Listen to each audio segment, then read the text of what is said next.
Boa tarde, Mr. João Belhurte, da equipa de juvenis. Na sua perspectiva, como correu este jogo contra o Fátima? Ora, este era um jogo que, tal como nós prevíamos, se adivinhava difícil, pela deslocação em si, pelo próprio terreno que era péssimo e dificultava normalmente as equipas que querem jogar. E nós, como queríamos jogar, ao contrário da equipa adversária, temos alguma dificuldade. Apesar disso, adiantámos no marcador, tivemos a vencer 1-0, uma jogada boa da nossa equipa. E depois acabamos por sofrer o gol num penalti que não é penalti, que a bola bate no peito do Miguel, do nosso jogador, e o árbitro acaba por marcar penalti, acaba por dar gol e acaba por ter influência no resultado. A partir daí fomos a melhor equipa, sem dúvida, mas como eu disse, o terreno não deixava jogar e beneficiava quem defendia.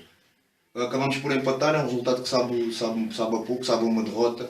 Tínhamos a oportunidade de nos chegar aos da frente, não conseguimos, mas pronto, vamos continuar agora no nosso caminho e tentar atingir os nossos objetivos.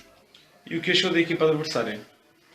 Como eu disse, é uma equipa difícil de jogar no seu reduto, em casa deles, por já estarem também habituados ao campo. A gente sente muito, a nossa equipa sente muito o facto de jogar na relva e quando chove e quando está pesado ainda mais. Achei que é uma equipa que luta enquanto tem força, que trabalha, mas que não assume o jogo e torna-se difícil jogarmos contra uma equipa que joga assim fechada, jogando em contra-ataque e dificultam muito a nossa vida. Quem foi para si o jogador que se mais destacou na equipa?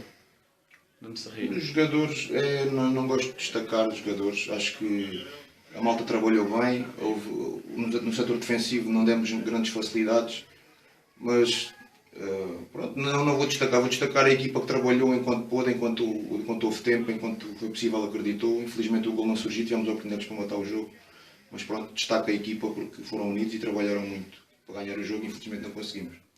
Esta semana vai defrontar a equipa da Académica. O que acha dessa equipa? É uma equipa forte que está nos lugares de cima.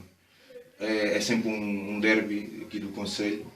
Os jogos destas duas gerações estão carregados de história e de confrontos difíceis e, por exemplo, quando fomos campeões distritais ganhámos aqui 4-3 a perder 3-1 e normalmente os jogos são muito disputados. Esperamos isso mesmo, esperamos muita dificuldade, uma equipa forte, com individualidades fortes e um grupo forte também, um treinador bom que conhece bem a realidade do futebol distrital de juvenil e esperamos muita dificuldade, mas obviamente vamos jogar para ganhar como fazemos em todos os jogos.